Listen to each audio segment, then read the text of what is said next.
All right, thank you all for coming today. My name is Steve Wagner, and I want to thank Pastor Tim Taylor from Missionary Baptist Church for hosting us today. I'm going to make a few comments and discuss a new development, the filing of a lawsuit, civil rights lawsuit today. Then I'm going to turn it over to Pastor Tim for a few comments, and then we will open it up for questions, including for Anthony and his grandmother, Vickie. So one of the big issues that we wanted to talk about today is police accountability. We all support the police. We know they have a tough job. But what happens when they do what they're not supposed to do? What happens when they step outside of legal conduct and engage in criminal conduct and violate individuals' rights? How do we hold them accountable? How do we send the right message so that it doesn't happen again? And there are three ways to do that. The first is the criminal justice system. And traditionally, this has been very ineffective at getting police to change their conduct. Why? Well, in Indianapolis, IMPD polices itself. They do not call in any outside agency to investigate. Their own detectives investigate every police shooting.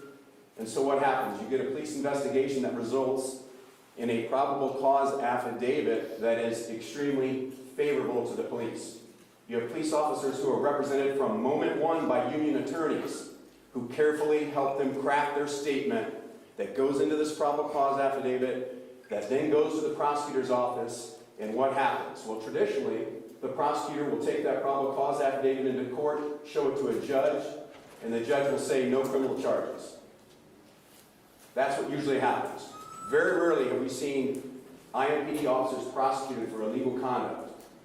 Now, there's been a change in that development. We have a prosecutor now, Ryan Mears, who is willing, in cases like Anthony's, to let a grand jury of Marion County citizens decide whether or not there's evidence and whether those officers should face criminal charges in court.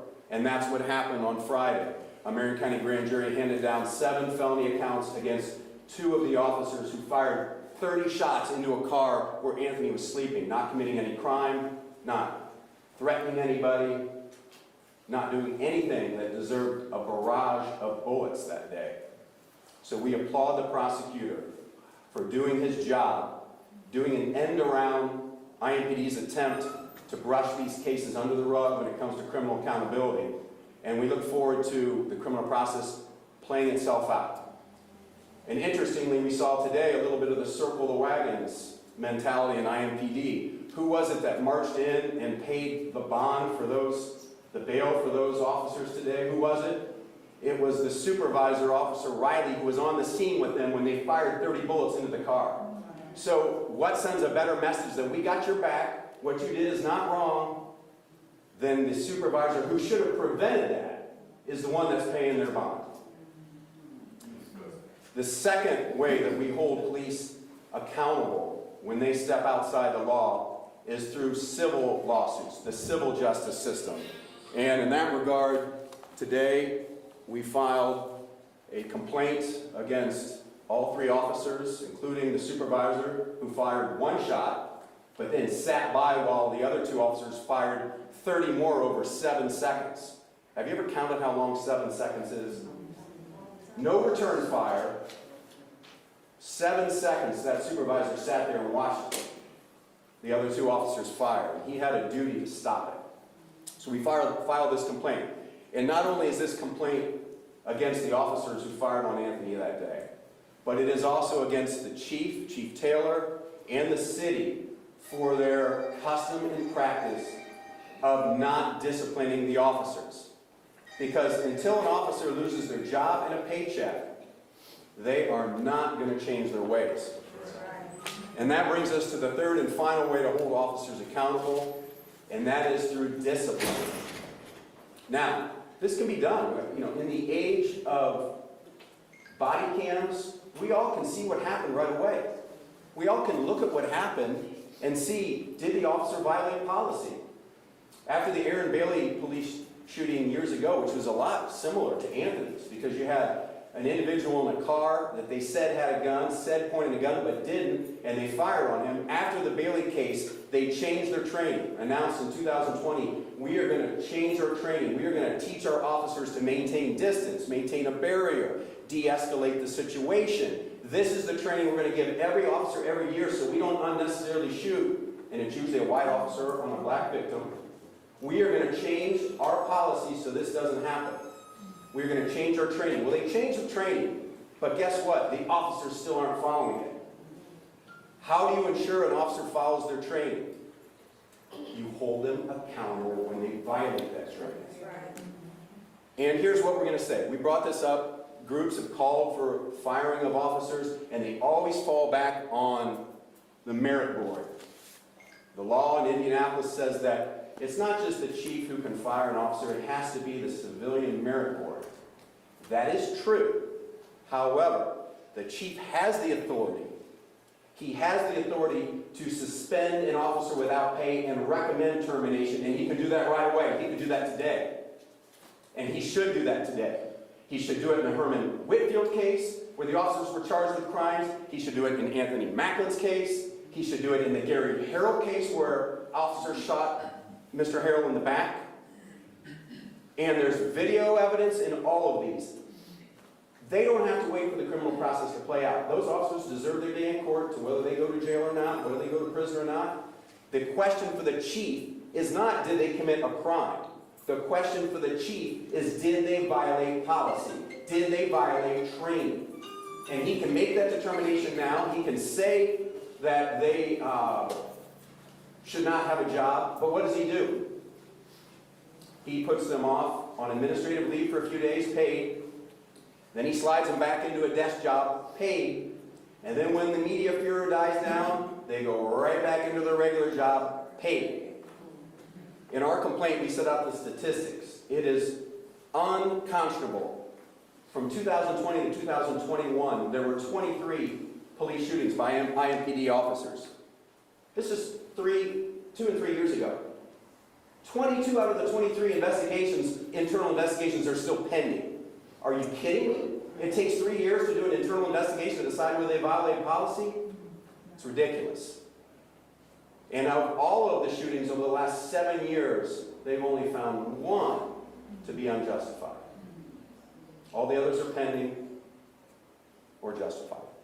So, bottom line, until the chief decides to take the action that he has and suspend without pay and recommend termination, and he's done that, by the way. If there's a domestic case with an officer and everybody agrees, oh, well, it's a domestic abuse situation, there's no, in that situation, we're going to go ahead and recommend termination 10 days after it happened. That happened October 2021. May of 2022, Officer Price, he recommended his suspension without pay 10 days after a domestic violence situation. October 2021, only a few weeks after Eric Huxley was seen on camera engaging in excessive force that didn't result in any injury. He stepped on a man's head on the circle. It was caught on video. They did recommend termination. But why not do it when they fire 30 shots into the car and almost kill somebody? Why not do it when they shoot somebody in the back? Those are the most serious cases. Those are the cases deserving the chief's recommendation. There's no right for them to be police officers. They can get another job. All right. With that, I'm going to turn it over to Pastor Tim to address some of the larger issues as well. Good afternoon. My name is Pastor Timothy Taylor. I'm pastor here at the Tabernacle Church, and thank you for coming out. So sad I got to see all my black people at this church today, because we don't see this in the white communities. I've yet to see a white pastor stand up with all his people, because his neighbor is shot up like the OK Corral. Thank you all for joining us here today at the Tabernacle Church. We want to live in safe communities. We want to live in healthy communities. And we want to feel safe and free to drive around in our communities free of violence and the fear of violence. But unfortunately, in this community that I pastor and serve in, much of the fear of violence is due to the law enforcement in this community. a group of people that's supposed to serve us and protect us. This zip code is already under tremendous oppression and inequality, and law enforcement should not be adding to that inequality and oppression. It is obvious to me, and I know IMPD wants to think that black eyes lie and we don't see what we really see, but IMPD cannot police themselves. IMPD cannot police this community with integrity and trust that is needed. Until the leadership of IMPD can begin to hold its officers accountable for their careless actions. There are those officers that nearly killed Anthony Maclin. The chief needs to today suspend those officers without pay.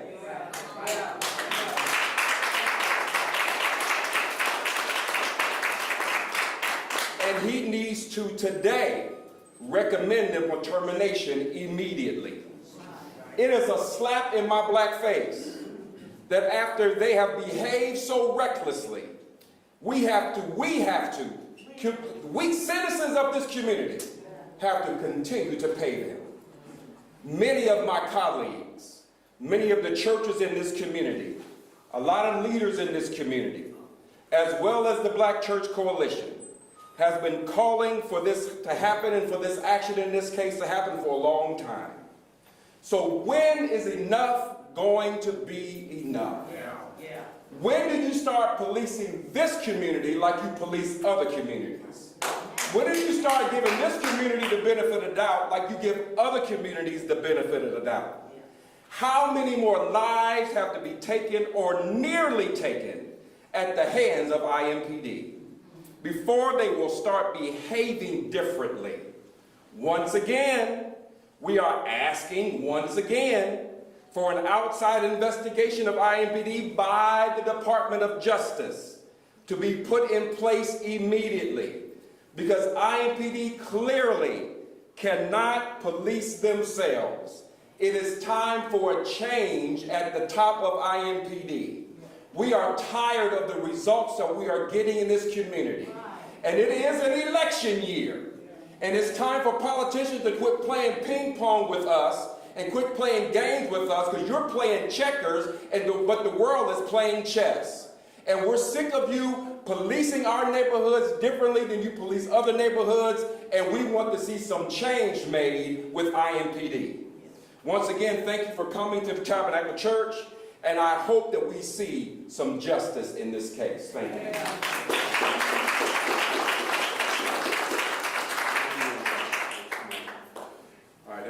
We'll now open up for questions, either for Vickie, Anthony, or Pastor myself. Anthony, did police officers have any reason to fear from you that night?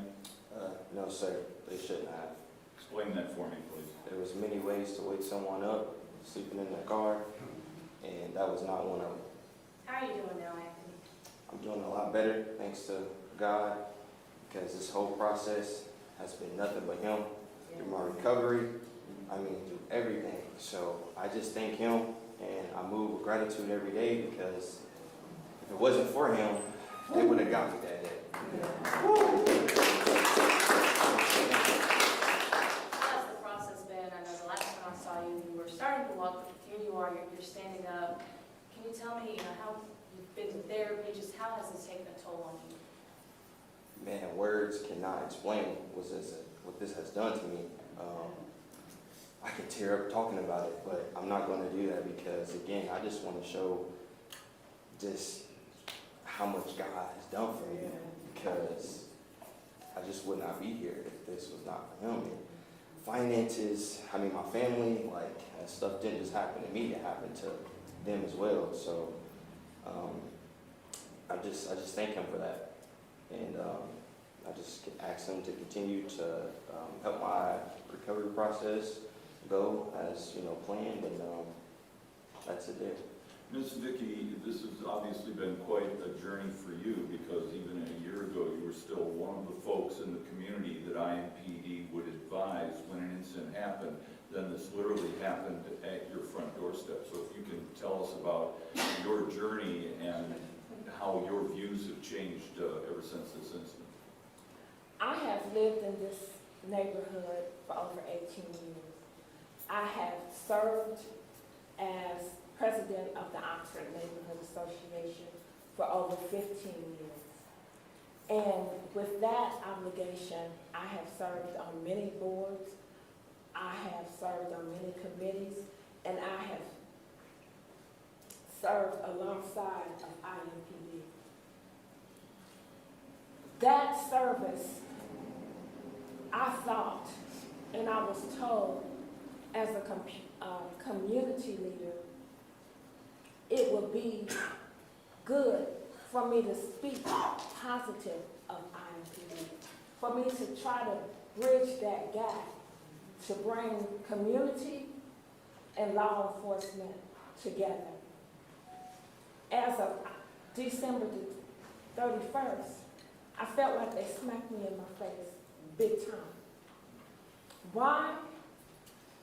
Because so many things could have happened to prevent us from being here today. And it tears me up every day because I see a young man, which happens to be my grandson, struggle. Before this incident, he had so much to be so proud of at the age of 24 that he accomplished of hard work, sweat and tears to get to what he had. After that, he's struggling so hard just to maintain. He's lost so much. Every day, when he puts on his clothes, he's looking at scars. When he moves his hand, he's feeling the pain. When he shifts back and forth, it's a good possibility that the bullets that are still in him can move. All of this could have been prevented. We talk all the time about policing and community. And this is what we get. When we call for help, just call to check something out. Just call because someone is sick, having a mental crisis. And this is what we get. And you want us to not be afraid? We are afraid to call for help. We are afraid when our young men, even our young women now, are out driving in the street and get pulled over. We are so afraid in a community that pays for people to help us. I just feel so betrayed. I feel so lost for words. And right now, I just feel like you can try to make it right by doing what is right. Right. And that is suspending officers that do wrong. They should not be getting paid while other people are suffering. It doesn't make sense to me. Anthony,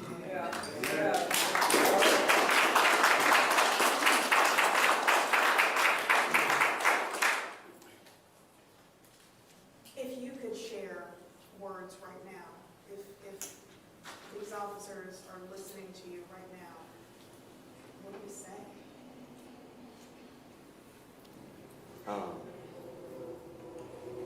You guys do not know what I have been through, what you guys put me through that day. And you know, you guys did something that just wasn't right. And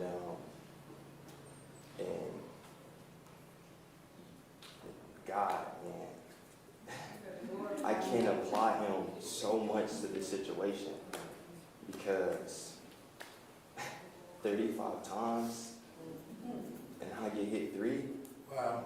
And the car that's not moving. Wow. That there shows you need more training for that. But not just that. but not just that. That's God protecting me. He has a plan for me.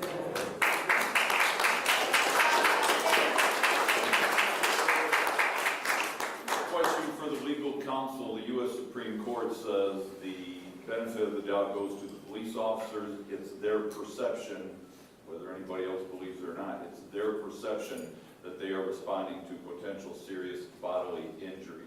Understanding what your position is and in the federal lawsuit, what are the odds of then a successful prosecution if the Supreme Court precedent says it's the officer's perception of what he is facing right now? Well, it has to be a reasonable perception. So in this case, Anthony never had the gun in his hand. Never. It's not, he had a permit to carry it, for gosh sakes. You don't even need a permit, but that's the kind of responsible person he is. We can't just go around shooting people saying that we have a perception. That perception may just be because he's a black man in the wrong neighborhood, and that's wrong. So the perception was not reasonable. You can go case by case. In the Harrell case, they're saying that as Mr. Harrell's running away from an officer like this and gets shot in the back, somehow when a gun is in his hand like this, he's going to do a trick shot behind it. It's not a reasonable perception. You cannot just shoot people for being in possession of a gun. Can't do it. Not reasonable. Anthony, we heard from your attorney just about the additional discipline you guys are seeking against those 3 officers in that civil rights lawsuit filed today. Just would like to hear your thoughts on how you think the department has handled that investigation internally and the extra discipline that is lined out there that you guys are seeking. I believe that, that's going to get taken care of. I don't have much say on that. But whatever the justice sees fits, I feel like that's what needs to happen. I don't have much to say for that. It's out of my hands. I'm just giving everything to God. Steve, what are you seeking in the federal lawsuit? Well, so the lawsuit, justice, discipline, criminal is based on the officers and trying to change that conduct. The civil rights lawsuit has that goal, but it also has the goal of compensating Anthony for what he's gone through. I mean, he's incurred almost $1 million in medical bills. He had a successful business earning almost 6 figures, which he supported himself and his family with before this happened. He would work 10, 12-hour days in his business, and it was a physically demanding business. And he can't do that now. He has tried to go back. He can work, what, an hour maybe? If that. So he's going to continue trying to get better, but the purpose of that lawsuit is going to be to compensate him for his financial losses, for his loss of income, and for the emotional distress that he suffered, as well as his grandmother. And Vickie is a part of that lawsuit as well. In Indiana, if you have a family member that you see in that type of life and death situation, you experience your own emotional distress, you can recover for that. And I don't know of any more distressful situation than being on your front porch and seeing your grandson shot when you call the police to come and help. So that'll be the purpose of the civil lawsuit. And, you got to ask, how many more big settlements or jury verdicts is the city going to pay before they put even a small amount of that money into better training and enforcing the policies on the books? I mean, it's a bad use of taxpayer money. Anthony, I know there was a certain time period, like you could only stand up for a certain amount of hours before you had to sit down. Where do you stand now? Are you able to go majority of the day, or are you still having to? I'm able to go majority of the day. But once I sit down, it's definitely a relief there. Still got bullets in my body that, again, one that could cause me to be paralyzed at any moment. And, that's not something that you can just move freely with and just, move how you once did move before this. So, yeah, that's about it. Anthony, when you, that night or that morning, when you heard, tell me what you were thinking when you heard the first knock on the window, what you heard said, and what did you think was going on in that 5 seconds? Like I say, I don't know what was going on. Yet again, I know that I'm in my grandmother's driveway, and so I know that I can't be in any harm at all right now. I know that, you know, that knocking could have been my grandmother. However, being in a small sleep like that, you hear banging, you immediately jump up, right? That's just like the normal thing. And I had no idea what that was, you know, and I seconds later after hearing knocking, I hear something louder than that. And I knew that I knew it wasn't rain, it wasn't hail, and only for a matter of time before I get out of the car and see police, and I know that, oh, I've actually just been shot. That's what all that noise was. So it blows my mind to know that, and to feel like I'm at grandmother's. You know, I'm not in any harm's way. I'm comfortable. I lived here before I made my move to Ohio, and this is home. And I would have never expected that. At what point did you understand that those were police officers who were trying to get your attention? Once I was out of the car, and I heard them commanding me to, you know, keep my hands up and get on the ground, and I see that they're police. I just knew that something wasn't right, and I had no idea why they were there, and it wasn't until that point where I know that I'm shot and I know that I need help, and it's the only thing I could ask for. I'd like to thank you all for coming today. Pastor Tim, thanks for hosting, and appreciate your interest in the story. Thank you. Thank you.